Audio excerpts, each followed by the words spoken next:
चाहे आप स्कूल की तैयारी कर रहे हो, चाहे आप बोर्ड एग्जाम की तैयारी कर रहे हो, ये जो इंपॉर्टेंट क्वेश्चन है 1 मार्क्स के लिए, ये सबके लिए कॉमन है। तो केम जो हमारा गुजरात ना कॉमर्स वाला भाई बंधुओं, अभी मैं भी सीख रहा हूँ गुजराती। मैं आपको इस बात की गारंटी देने जा रहा हूँ कि आपके पास 2 सब्जेक्ट है, इको और ओसी, ये दोनों की एग्जाम की तैयारी मैं आपको पूरी करवा दूंगा।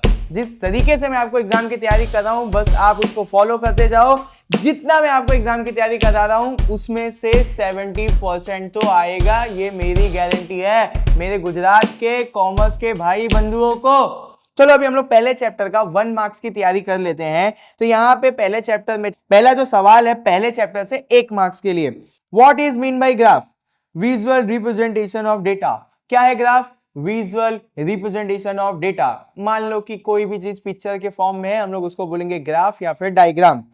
What knowledge is necessary to draw and understand a graph? Graph को ड्रॉ करने के लिए आपको किस तरीके की नॉलेज चाहिए? तो मैथमेटिकल एंड स्टैटिस्टिकल नॉलेज चाहिए आपको ग्राफ को ड्रॉ करने के लिए। How is statistical information of a continuous frequency distribution presented? तो कंटिन्यूअस फ्रीक्वेंसी डिस्ट्रीब्यूशन वाले जो भी हमारे पास डेटा हैं, उनको हम लोग किस फॉर्म में प्रेजेंट करते हैं? तो हिस्टोग्राम में। आप ये फोटो देख रहे हो, इस टाइप के चीजों को हम लोग बोलते हैं हिस्टोग्राम। तो क्वेश्चन क्या था? कंटिन्यूअस फ्रीक्वेंसी डिस्ट्रीब्यूशन को कैसे प्रेजेंट करते हैं? हिस्टोग्राम के फॉर्म में। अब अगले क्वेश्चन पे देखते हैं, what is mean bye bar diagram? State it's type. Bar diagram data, bar diagram display data.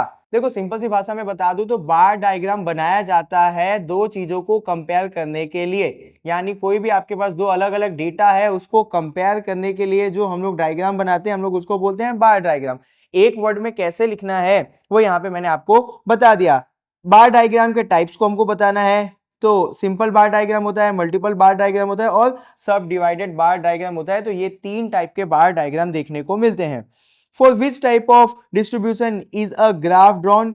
Graph किस टाइप के डिस्ट्रीब्यूशन पे ड्रॉ किया जाता है? तो कंटिन्यूअस डिस्ट्रीब्यूशन पे ग्राफ को ड्रॉ किया जाता है। कंटिन्यूअस डिस्ट्रीब्यूशन में भी आप जानते होंगे, अगर नहीं जानते हैं तो मैं बता देता हूं। 0 से 10, 10 से 20, 20 से 30, ये कौन सा डिस्ट्रीब्यूशन है? कंटिन्यूअस डिस्ट्रीब्यूशन है। तो ग्राफ किसके ऊपर ड्रॉ किया जाता है? कंटिन्यूअस डिस्ट्रीब्यूशन के ऊपर। What is mean by pi diagram? Pi diagram क्या होता है? तो एक सर्कल सा डायग्राम हम लोग बना देते हैं, मतलब कि हम लोग एक सर्कल बना दे रहे हैं, showing parts of a whole. एक सर्कल बनाया, उसी के अंदर हमको सारी चीजें देखने को मिलती है, हम उसी को बोलते हैं कौन सा डायग्राम? पाई डायग्राम। यहाँ पे देख लो स्क्रीन पे, इस चीज को हम लोग बोलते हैं पाई डायग्राम।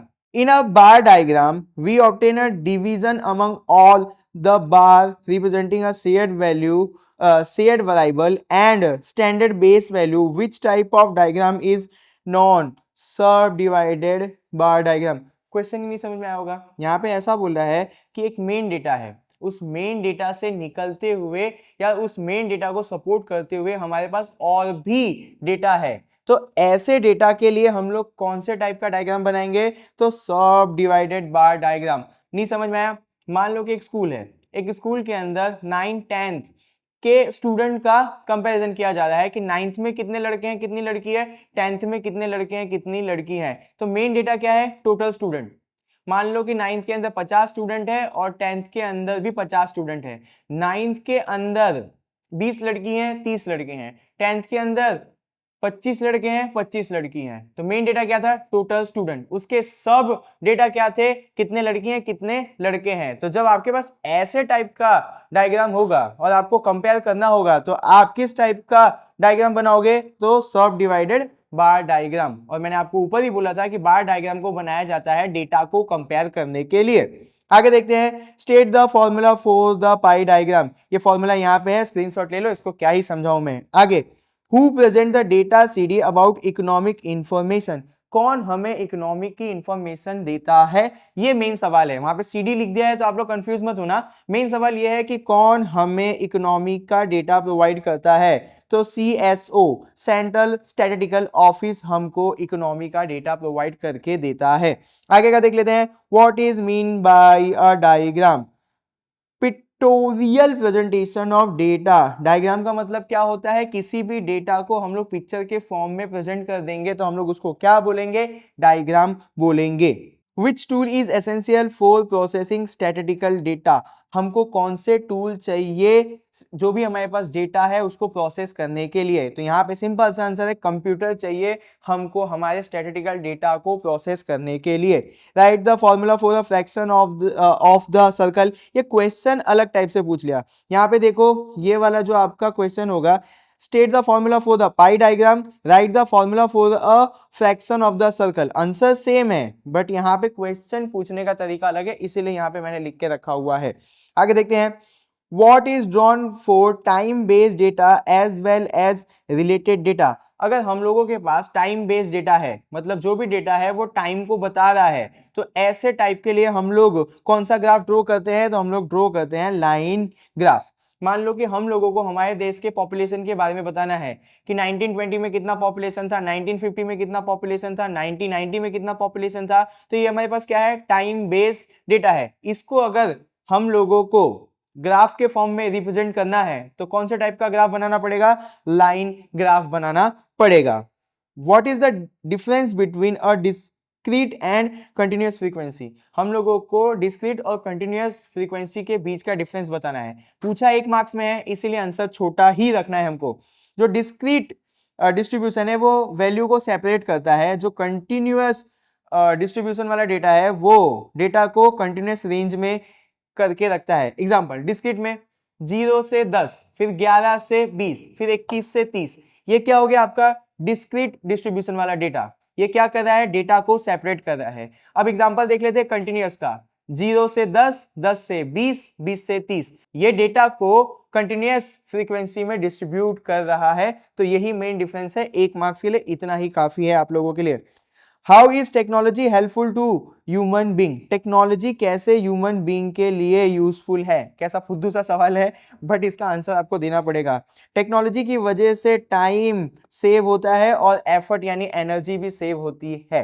तो यहाँ पे मैंने आपको चैप्टर 1 का 1 मार्क्स का पूरा तैयारी करवा दिया है। इतना पढ़ो, इसमें से 70% तो बोर्ड में पूछा जाएगा, ये मेरी गारंटी है।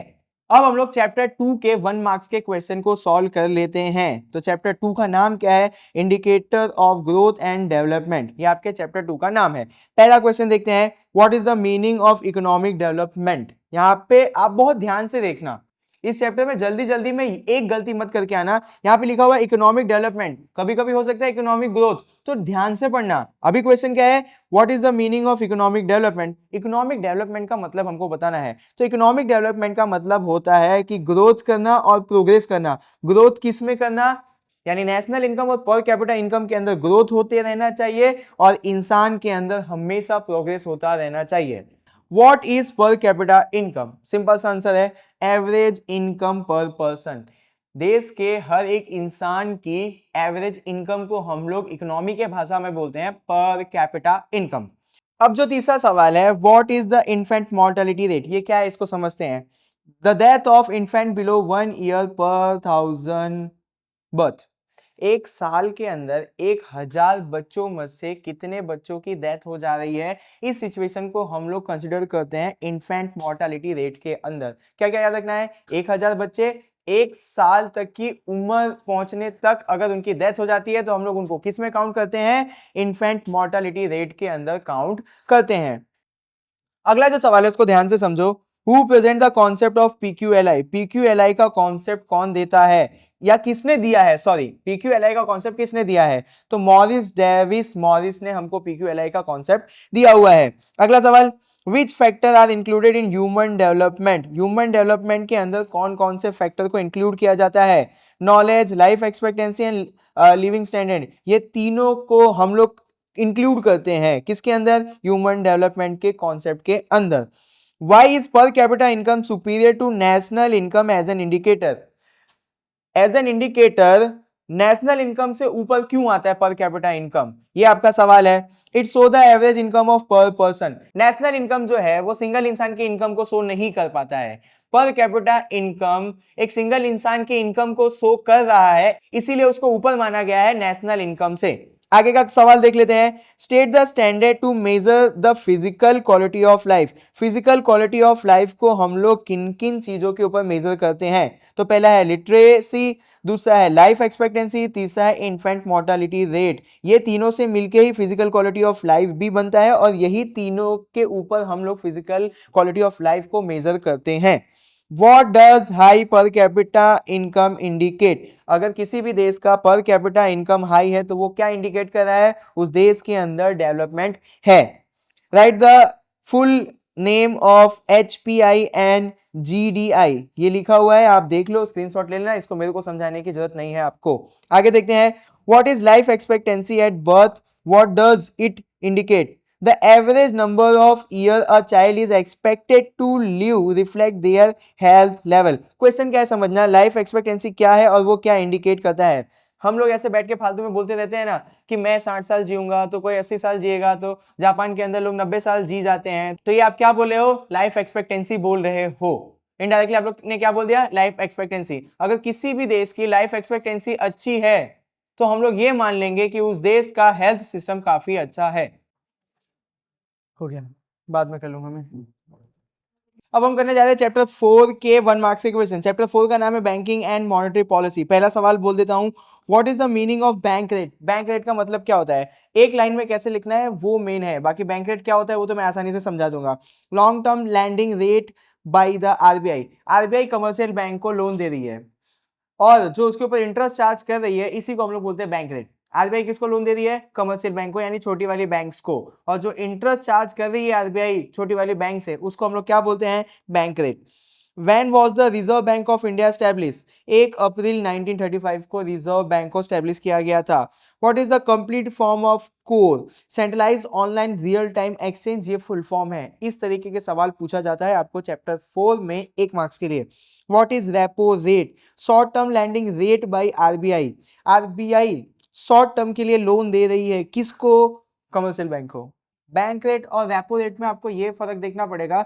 बैंक रेट मतलब लॉन्ग टर्म, रेपो रेट मतलब शॉर्ट टर्म। तो यहाँ पे ये भी मैंने आपके दिमाग में डाल दिया। What is reverse repo rate? The rate at which RBI borrow from central bank.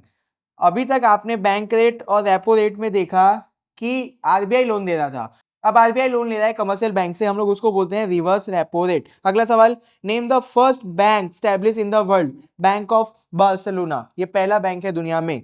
What are the qualitative tool of monetary policy? Sector specific measure. Monetary policy के अंदर जो क्वालिटेटिव पॉलिसी है वो क्या है?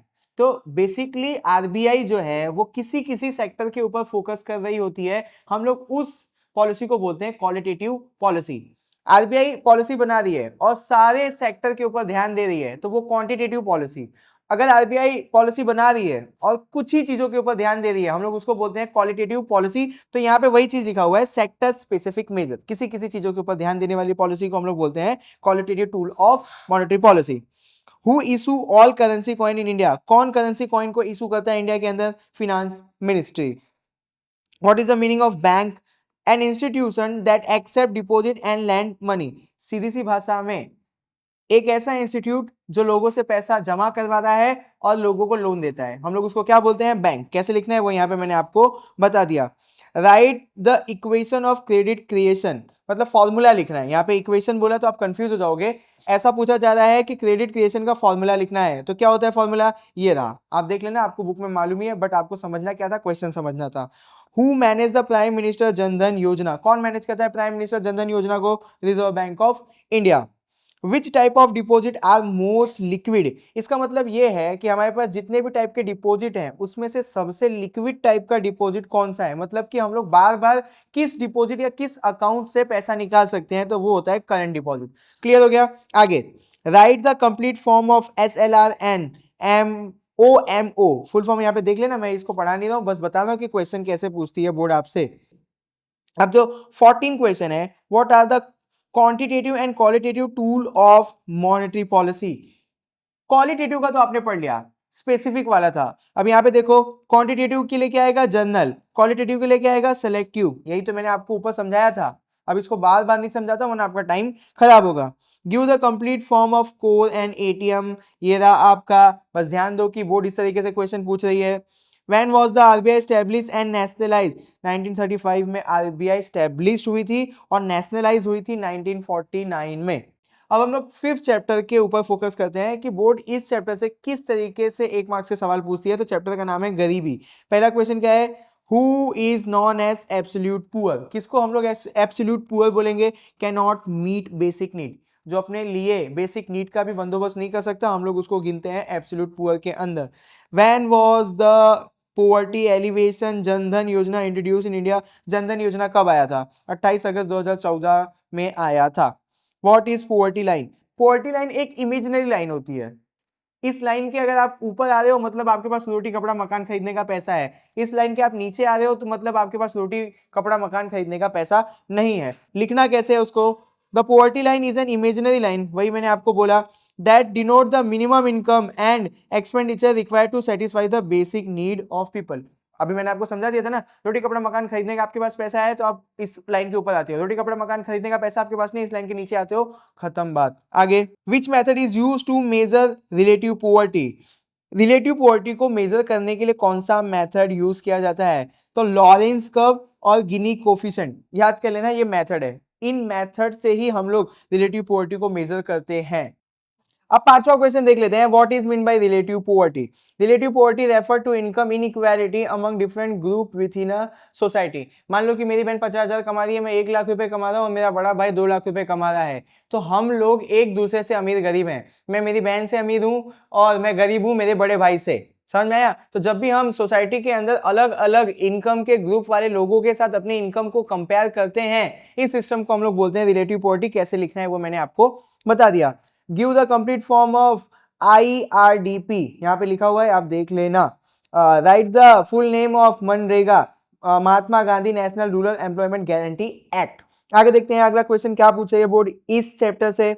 What are the 3 essential parameters UNDP includes in Human Poverty and Development Index? Human Poverty and Development Index के अंदर UNDP क्या क्या इंक्लूड करती है? Health, education and living standard, ये तीनों चीजों को UNDP human poverty and development index के अंदर काउंट करती है। इन विच ईयर डिड प्रधानमंत्री जनधन योजना स्टार्टेड? 2014 के अंदर चालू हुआ था। आगे, Which kind of expenditure is included in the Tendulkar committee for the poverty line? Poverty line के लिए तेंदुलकर कमिटी के अंदर किन चीजों को इंक्लूड किया जाता है? तो एजुकेशन, हेल्थ एंड कैलोरीज। याद रखना, तेंदुलकर कमिटी एक कमिटी है जो पोवर्टी के ऊपर काम करती है इंडिया के अंदर। तो उसने पोवर्टी लाइन के लिए किन किन चीजों को अपने अंदर इंक्लूड किया? एजुकेशन, हेल्थ एंड कैलोरीज को। ये आपका सवाल है। What is absolute poverty? What it's other name? Absolute poverty का दूसरा नाम होता है extreme poverty. What is absolute poverty? इसका मीनिंग इसीलिए नहीं बताया मैंने यहाँ पे क्योंकि ऊपर बता दिया हूं। तो उसका दूसरा नाम क्या होता है एब्सोल्यूट पोवर्टी का? एक्सट्रीम पोवर्टी हम लोग बोलते हैं एब्सोल्यूट पोवर्टी को। When and why was the Atal pension scheme started?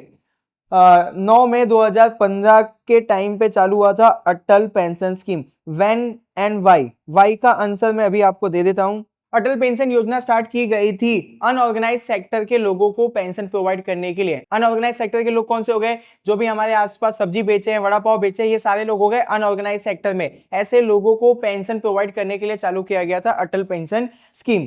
Who determine the poverty line at international level? International level पे पोवर्टी लाइन, ये सारी चीजें कौन डिसाइड करता है? वर्ल्ड बैंक डिसाइड करती है। Give the complete form of PMFBY, प्रधानमंत्री फसल बीमा योजना। तो यहाँ पे मैंने आपको चैप्टर 5th का भी पूरा 1 वर्ड का सब कुछ करवा दिया है। अब चैप्टर 6 के 1 मार्क्स के लिए बोर्ड आपको क्या पूछती है उसके ऊपर ध्यान देते हैं। चैप्टर का नाम है अनएम्प्लॉयमेंट। अभी पहला क्वेश्चन को देख लेते हैं। How has Pigou defined unemployment? Unemployment को पिग्यू ने कैसे डिफाइन किया है? Willing to work but no job. एक इंसान काम करना चाहता है बट उसको काम नहीं मिल पा रहा है। ये जो डेफिनेशन है, ये जो मीनिंग है, हमको किसने दी है? पिग्यू ने दी है। मैंने बहुत ही शॉर्ट में आपको लिख कर दे दिया। इसी तरीके से सारी प्रॉब्लम सॉल्व कर दूंगा। हमारे चैनल को सब्सक्राइब कर लो। What is the nature of unemployment in India? India के अंदर अनएम्प्लॉयमेंट का नेचर क्या है? तो भाई इंडिया के अंदर सारे तरीके के अनएम्प्लॉयमेंट है। ऑलमोस्ट सारे टाइप के अनएम्प्लॉयमेंट देखने को मिलता है हमारे देश में। Define disguised unemployment. Disguised unemployment क्या है? Extra workers without affecting output. एक जगह पे एक लोगों की काम थी, वहां पे दो लोग जुड़ गए, बट दूसरे आदमी के जुड़ने से कोई भी एक्स्ट्रा काम हुआ नहीं, तो ऐसे प्रोसेस को हम लोग बोलते हैं डिस्गस अनएम्प्लॉयमेंट। क्या लिखना है? Extra worker without affecting output. State the objective of DUGJY 24 into electricity in rural area. इस स्कीम के थ्रू क्या देना चाहती थी गवर्नमेंट? 24 घंटे इलेक्ट्रिसिटी रहे गांव के अंदर। What is mean by cyclic unemployment? Due to boom and recession. Boom मतलब अच्छा टाइम, रिसेशन मतलब बुरा टाइम। तो जब अच्छा टाइम आएगा तो इकोनॉमी ऊपर जाएगी, जब बुरा टाइम आएगा तो इकोनॉमी नीचे आएगी। जैसे साइकिल का पहिया कभी ऊपर जाएगा कभी नीचे आएगा। तो बूम मतलब अच्छा टाइम, रिसेशन मतलब बुरा टाइम। बूम के टाइम पे इकोनॉमी ऊपर जाएगी, रिसेशन के टाइम पे इकोनॉमी नीचे आएगी। तो इसी को हम लोग बोलते हैं cyclic unemployment. Explain the meaning of unemployment. ये आपको पता तो होगा, बट शॉर्ट में कैसे लिखना है वो मैं बता देता हूं। Willing to work but no job available. काम करने की इच्छा है बट काम नहीं मिल रही है, इतना सा लिखोगे आपका काम हो जाएगा। विच programme provide 24/7 electricity service in rural area. ऊपर अपने ने इसका शॉर्ट फॉर्म पढ़ा था, DUGJY, दीनदयाल उपाध्याय ग्राम ज्योति योजना के तहत गांव के अंदर 24 घंटे इलेक्ट्रिसिटी प्रोवाइड करने की कोशिश की जा रही थी। विच योजना safeguard farmer from crop failure. कौन सी ऐसी योजना है जिससे सेफ्टी मिल रही थी फार्मर को? प्रधानमंत्री फसल बीमा योजना से फार्मर को सपोर्ट मिल रहा था गवर्नमेंट के द्वारा। What slogan is given by प्रधानमंत्री एग्रीकल्चर इरिगेशन प्रोग्राम? क्या स्लोगन दिया गया था? Water to every field. ये स्लोगन दिया गया था प्रधानमंत्री एग्रीकल्चर इरिगेशन प्रोग्राम के द्वारा। Explain the concept of drain of brain. Drain of brain या ब्रेन ड्रेन, इसका कॉन्सेप्ट समझाना है। Skilled people moving abroad. Smart लोग हमारे देश को छोड़ के दूसरे देश में काम करने चले जा रहे हैं, हम लोग इसको ब्रेन ड्रेन या ड्रेन ऑफ ब्रेन बोलते हैं। Give the method for collecting land revenue under British rule. British rule के टाइम पे टैक्स किस किस तरीके से लिया जाता था उसका नाम बताओ। तो जमींदारी सिस्टम से लिया जाता था, रोटीवादी सिस्टम से लिया जाता था और महालवादी सिस्टम से। ये तीन सिस्टम है जिसके थ्रू टैक्स कलेक्ट किया जाता था ब्रिटिशर्स के टाइम पर। In which country is distinguish unemployment found exclusively. किस कंट्री के अंदर ज्यादा डिस्गस अनएम्प्लॉयमेंट पाया जाता है? तो डेवलपिंग कंट्रीज, इंडिया हो या फिर कोई भी डेवलपिंग कंट्रीज हो, उनके अंदर डिस्गस अनएम्प्लॉयमेंट ज्यादा देखने को मिलता है। Which age group is called the productive age group. 15 से 64 साल वालों को हम लोग गिनते हैं प्रोडक्टिव एज ग्रुप के अंदर। ये वो एज ग्रुप है जो देश में काम करेगी। State the popular method to measure open unemployment. Open unemployment को मेजर करने के लिए सबसे पॉपुलर मेथड क्या है? एम्प्लॉयमेंट एक्सचेंज एंड सर्वे या सेंसस। ये सारी चीजें हम करवाएंगे तो ओपन एम्प्लॉयमेंट को हम मेजर कर सकते हैं आसानी से। Disguise and frictional unemployment are widespread. अब हम लोग आ जाते हैं चैप्टर 7 पॉपुलेशन के वन वर्ड वाले क्वेश्चंस कर लेते हैं कि बोर्ड 1 मार्क्स में आपको किस तरीके के क्वेश्चन पूछ लेती है। Define the term death rate. Number of death पर 1000 पीपल पर ईयर। 1000 लोगों में से कितने लोग मर जा रहे हैं, इसको काउंट करने की रेट को हम लोग बोलते हैं death rate. What is the formula for finding the death rate? Death divide by total population, उसको 1000 से इंटू कर दो तो आपको डेथ रेट मिल जाएगा। What was the female population पर 1000 मेल इन गुजरात इन 2011? 2011 में 1000 मेल्स के ऊपर कितनी फीमेल थी? तो 918 फीमेल प्रेजेंट थी, 2011 का डेटा है। Where does India stand in the world population order? Second. मतलब पॉपुलेशन के अंदर इंडिया का कौन सा नंबर आता है? सेकंड। ये पहले था, अब तो हम नंबर 1 पे आ गए हैं। Which age group is non age productive age group? किस एज ग्रुप को हम लोग प्रोडक्टिव यानी काम करने वाली एज ग्रुप में गिनते हैं? 15 से 64 साल वालों को। In which year was the last population census conducted? हमारे देश में लास्ट पॉपुलेशन सेंसस कब हुआ था, जिसको आप जनगणना बोलते हो? 2011 के अंदर लास्ट पॉपुलेशन सेंसस किया गया था। तो यहाँ पे चैप्टर 7 के भी हमने वन वर्ड के सारे क्वेश्चंस को कवर कर लिए। अब हम पढ़ने जा रहे हैं चैप्टर 8 एग्रीकल्चर सेक्टर के वन वर्ड के क्वेश्चंस को। When was NABARD established? NABARD कब स्टैब्लिश हुआ था? 1982 में।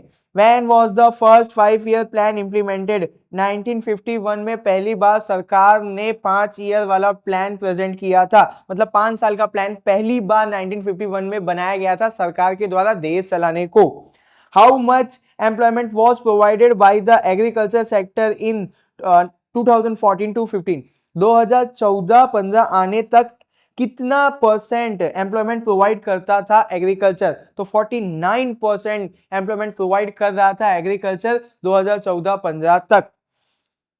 Which is the institute of agriculture research in India? ICAR, ये एग्रीकल्चर के अंदर रिसर्च करने वाला इंस्टीट्यूट है इंडिया के अंदर। Which crop are included in food grain? Food grain के अंदर किन किन क्रॉप को हम लोग गिनते हैं? वीट, बाजरा, ज्वार, पल्सेस जैसी चीजों को हम लोग गिनते हैं किसके अंदर? फूड ग्रेन के अंदर। When was the modernization of agriculture applied in India? India के अंदर सारे मॉडर्न चीजों को एग्रीकल्चर में किस ईयर से यूज करना शुरू किया गया? 1966। याद रखना, इंडिया के एग्रीकल्चर का मॉडर्नाइजेशन किस ईयर से शुरू हुआ? 1966 से। Which year is called the year of the great divide? किस ईयर को year of the great divide बोला जाता है? 1921 को। याद रख के चलना, ये थोड़ा सा और ज्यादा इंपॉर्टेंट क्वेश्चन हो जाता है। Right the full form of HYVPN AGMARK। यहां पे लिखा हुआ है, आप लोग स्क्रीनशॉट ले लेना, इसमें कुछ समझने जैसा नहीं है, मेन क्या था क्वेश्चन देखना। State the objective of NABARD. NABARD का मकसद क्या है? Provide cheap credit to farmer. Farmer को सस्ते दाम में लोन देने का ऑब्जेक्टिव है किसका? नाबार्ड का। Give the meaning of cash crop. Cash crop का मीनिंग बताना है। क्रॉप ग्रोन फॉर सेल और एक्सपोर्ट, जो क्रॉप को हम लोग बेसिकली बेचने के लिए बना रहे हैं और उसको बेचेंगे तो हम ज्यादा पैसा कमा सकेंगे, ऐसे क्रॉप्स को हम लोग बोलते हैं cash crop. Right the full form of ICAR IADP। यहां पे फुल फॉर्म देख लेना, स्क्रीनशॉट ले लेना। नाबार्ड का भी फुल फॉर्म देख लेना, ये रहा। क्वेश्चन क्या है उसके ऊपर फोकस करो, मैं इसका फुल फॉर्म नहीं बता रहा हूं, आपका टाइम खराब होगा। Which corporation was made to store agriculture product? कौन सा ऐसा कॉर्पोरेशन बनाया गया जो एग्रीकल्चर प्रोडक्ट को स्टोर करेगा? तो Gujarat state warehousing corporation बनाया गया था, जो फार्मर के क्रॉप को स्टोर करने में उनकी मदद करेगा। तो यहाँ पे हमने एग्रीकल्चर वाले चैप्टर का भी वन वर्ड का सारा कुछ देख लिया। अब हम लोग जा रहे हैं चैप्टर 9 फॉरेन ट्रेड के 1 मार्क्स के क्वेश्चन को देखने। Which accounting statement show invisible and visible export? कौन सा अकाउंटिंग स्टेटमेंट हमको इनविजिबल और विजिबल चीजें दिखाता है एक्सपोर्ट का? तो current account balance. Current account balance के अंदर हम लोग एक्सपोर्ट के विजिबल और इनविजिबल स्टेटमेंट को देख सकते हैं, चेक कर सकते हैं। What was the India's rank in global merchandise export इन 2014? तो हमारा 19वां नंबर था। क्वेश्चन क्या है? मर्चेंडाइज एक्सपोर्ट के अंदर ग्लोबली हमारा क्या रैंक है? तो 19 रैंक है 2014 के अंदर। Which statement show import and export of tangible and intangible goods? हम लोग अकाउंट्स के अंदर कहां पे देखेंगे तो हमको टेंजिबल और इनटेंजिबल गुड्स की चीजें यानी गुड्स के हिसाब किताब देखने को मिलेंगे? तो करंट अकाउंट स्टेटमेंट के अंदर। What is balance of trade? Difference between export and import. Export and import का जो भी डिफरेंस आएगा हम लोग उसको बोलते हैं balance of trade. Which factor of production is the most mobile in international trade? सबसे ज्यादा मोबाइल यानी एक जगह से दूसरे जगह पे शिफ्ट करने वाला फैक्टर ऑफ प्रोडक्शन कौन होता है इंटरनेशनल ट्रेड के अंदर? तो एंटरप्रेन्योर। ये एक जगह से दूसरे जगह पे इजीली जा सकता है, बिजनेसमैन एक जगह से दूसरे जगह पे इजीली जा सकता है, इसीलिए सबसे मोबाइल फैक्टर है entrepreneur. How many account does a balance of payment have? Balance of payment के अंदर कितने अकाउंट होते हैं? तो 2 अकाउंट होते हैं। What happen owning to trade? क्या होगा हम लोग ट्रेड करेंगे तो? Diversification in production. जब हम लोग ट्रेड करेंगे तो हम लोग बहुत सारे प्रोडक्ट्स को मैन्युफैक्चर करेंगे, तो उसी को मैंने थोड़ा टेक्निकल भाषा में लिख दिया है कि डाइवर्सिफिकेशन इन प्रोडक्शन, मतलब बहुत सारे सामान मैन्युफैक्चर किए जाएंगे अगर हम लोग ट्रेड कर रहे हैं तो। What is mean bye size of international export? Total value and volume of import and export. हमने कितना बाहर भेजा सामान, कितना बाहर से मंगाया, हमने कितने का सामान बाहर भेजा और कितने का सामान अंदर मंगाया। तो जितना भी हम लोग इंपोर्ट और एक्सपोर्ट कर रहे हैं उनकी वैल्यू, उनकी क्वांटिटी को हम लोग किसके अंदर गिनते हैं? साइज ऑफ इंटरनेशनल ट्रेड के अंदर गिनते हैं। What is mean bye direction of international trade? Direction of international trade का मतलब trade relation with various country. हम लोग कितने कंट्री के साथ ट्रेड कर रहे हैं, इसी को हम लोग बोलते हैं direction of international trade. What is mean bye international trade? Trade beyond national boundary. आप सबको मालूम है हमारा देश किसी और देश के साथ ट्रेड कर रहे हैं, हम लोग उसको क्या बोलेंगे? International trade. How is the nature of global trade determined? Global trade का जो भी नेचर है वो कैसे डिसाइड होता है?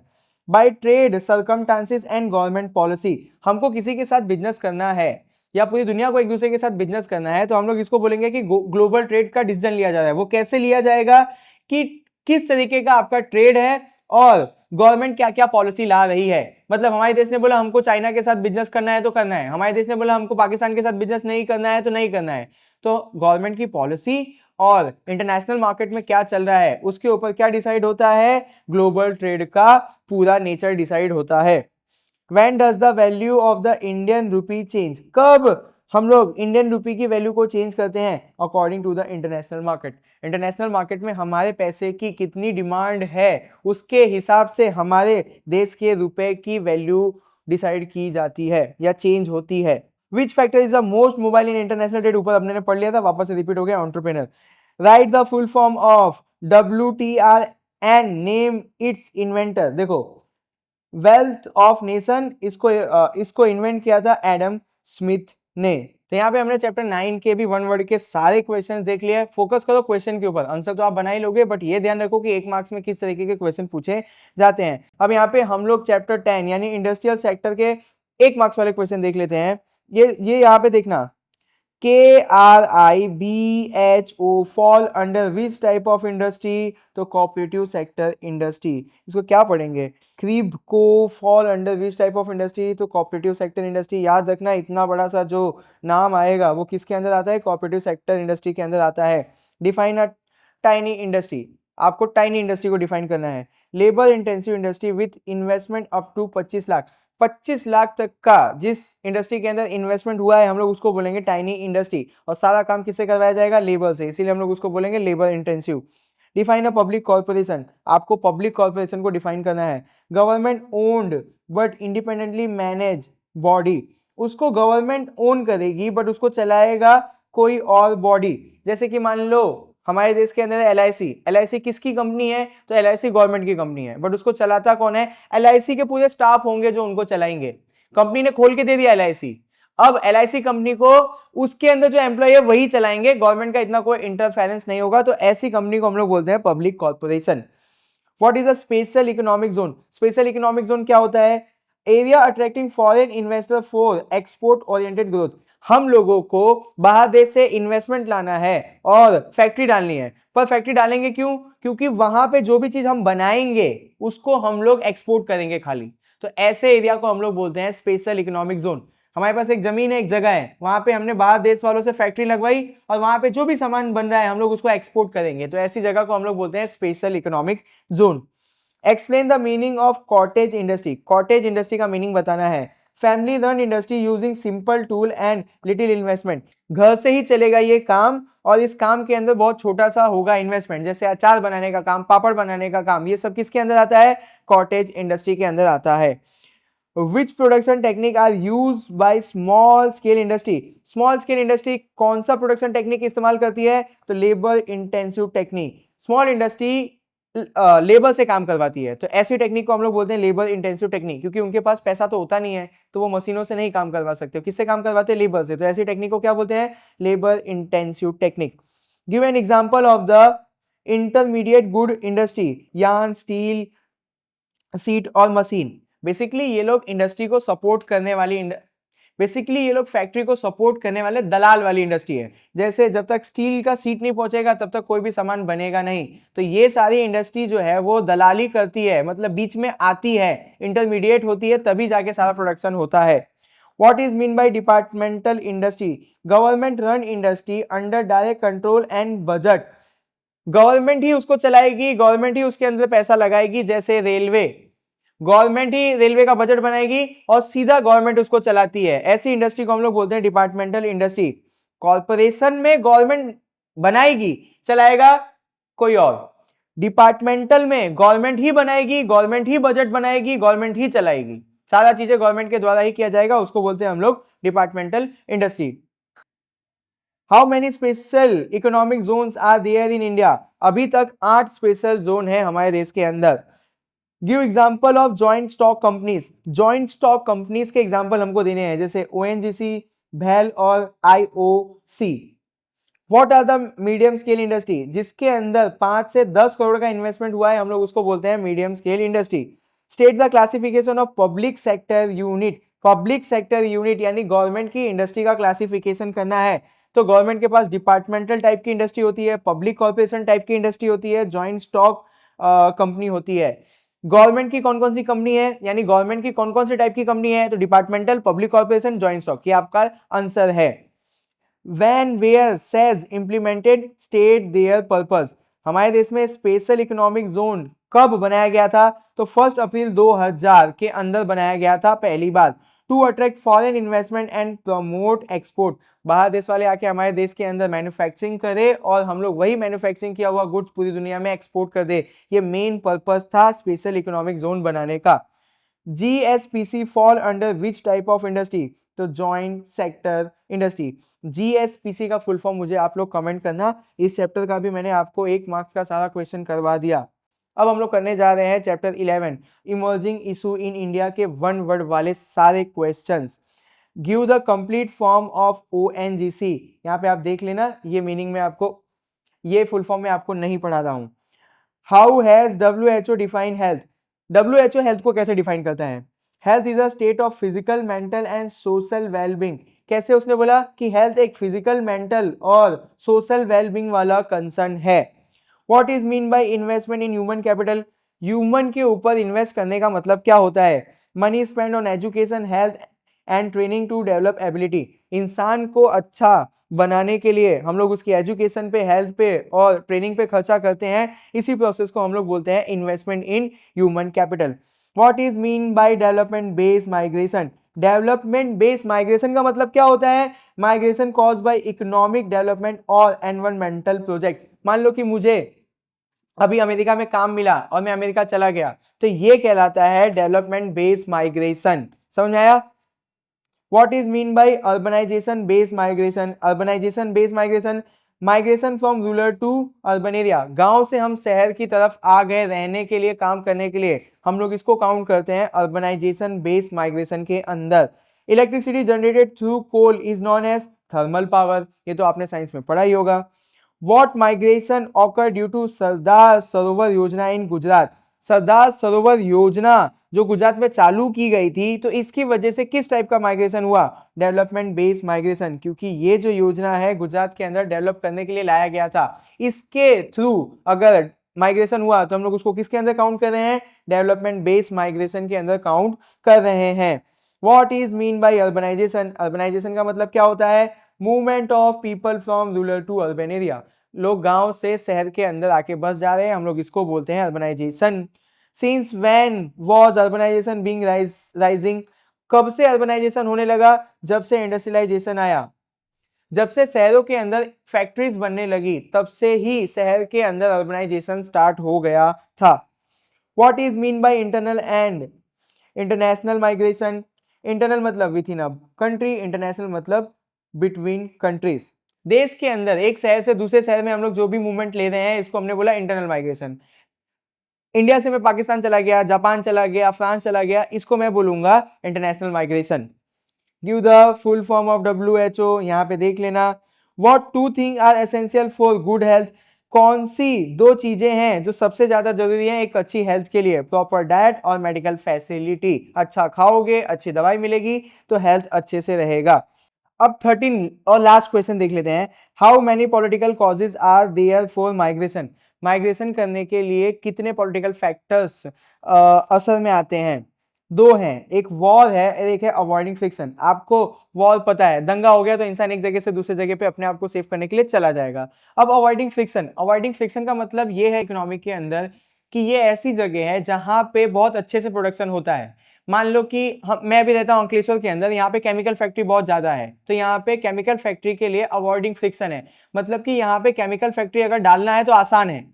तो क्या हम लोग यूपी बिहार से यहाँ पे आए काम करने के लिए, हाँ आए, तो अवॉइडिंग फ्रिक्शन मतलब कि वहां पे प्रोडक्शन हो सकता है, ऐसा वहां पे पूरा बंदोबस्त किया गया है।